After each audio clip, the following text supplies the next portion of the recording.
آپ مفتی اعظم ہند رحمۃ اللہ علیہ کی اپنے ایک مرید کے گھر آپ قیام کیے ہوئے تھے کلکتہ میں.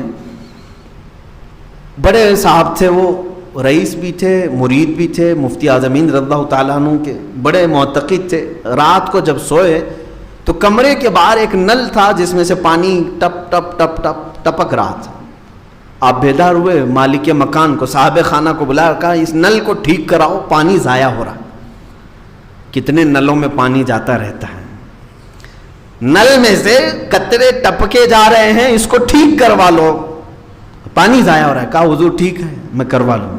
صبح ہوئی، پھر جب صبح کہیں جا رہے تھے آپ تو آپ نے پھر اس کو کہا کہ رات بھر ٹپکتے رہا پانی، تم نے ٹھیک نہیں کہا. کہا حضور ابھی کروا لیتا ہوں. آپ گئے، واپس آئے دوپہر کے وقت، آپ نے پھر دوبارہ بلایا، کہا میں کہہ رہا ہوں اس نل کو ٹھیک کروا لو. اب ظاہر سی بات ہے حضور مفتی اعظم ہند جس کے گھر پہ ٹھہرے ہوں اس کے لیے انتظامی معاملات میں کتنا وہ مصروف رہا ہوگا، لوگوں کا آنا جانا سب.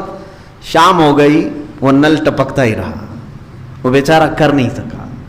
شام ہوتے ہی مفتی اعظم ہند رضی اللہ تعالیٰ فوراً اپنے خادمین کو بلایا، کہا میرا سامان پیک کرو. فوراً اپنا سامان اٹھایا اور گھر سے نیچے اتر آئے. وہ رونے لگا کہ حضور کیا گستاخی ہو گئی، کیا گستاخی ہو گئی. کہنے لگے کہ میں نے مسلسل 3 مرتبہ تجھے سمجھایا کہ پانی تیرے گھر میں ضائع ہو رہا ہے، کل قیامت میں اللہ تعالیٰ میرا فیصلہ کرنے پر آ جائے کہ ایک فضول خرچی کرنے والے کے گھر تو رات بھر کیسے سویا تھا. میں کیا جواب دوں میرے مولا کو، جبکہ وہ رب تعالیٰ قرآن میں فرما رہا ہے ان المبذرین کانوا اخوان الشیاطین، فضول خرچی کرنے والے شیطان کے بھائی ہیں. میں کسی شیطان کے بھائی کے گھر میں رات قیام نہیں کر سکتا. خالی نل ٹپک رہا ہو، پانی کے قطرے ٹپک رہے ہو. ہے کسی کا یہ تقوی، اس شان کا تقوی؟ بہرحال جو فرمائے اپنے نانا کے متعلق حضور تاج الشریعہ رحمۃ اللہ تعالیٰ نے، وہ بالکل برحق بات ہے. کہا متقی بن کر دکھائے اس زمانے میں کوئی ایک میرے مفتی اعظم کا تقوی چھوڑ گا.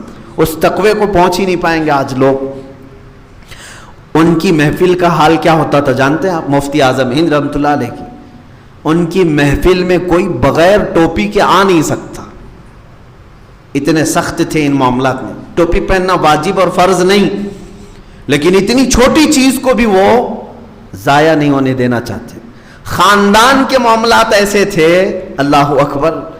خاندان میں نکاح کی تقریب تھی ان کے گھر میں، رشتہ داری میں، تو جہاں سے بارات آئی تھی دولہے والوں میں سے 2 لوگ ایسے تھے جن کی داڑھی نہیں تھی.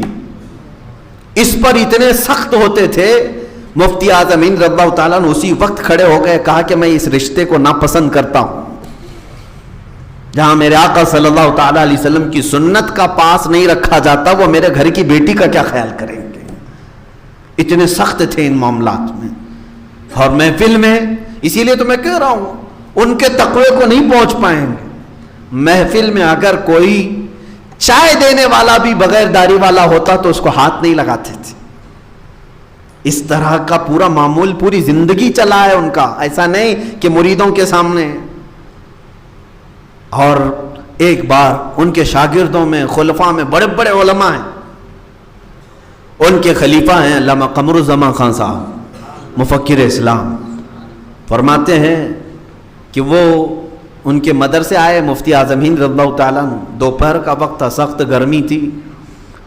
نماز کے لیے جیسے ہی کھڑے ہوئے، شاگرد بھی ہیں، مرید بھی ہیں، خلیفہ بھی ہیں مفتی اعظم ہند کے.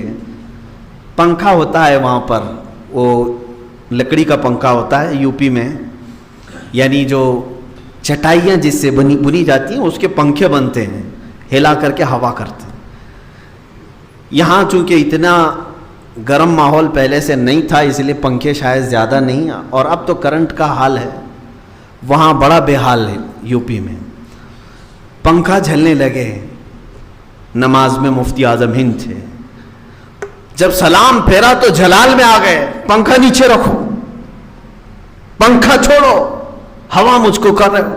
کہا کہ حضور پسینے میں شرابور ہو رہے تھے، سخت گرمی ہے.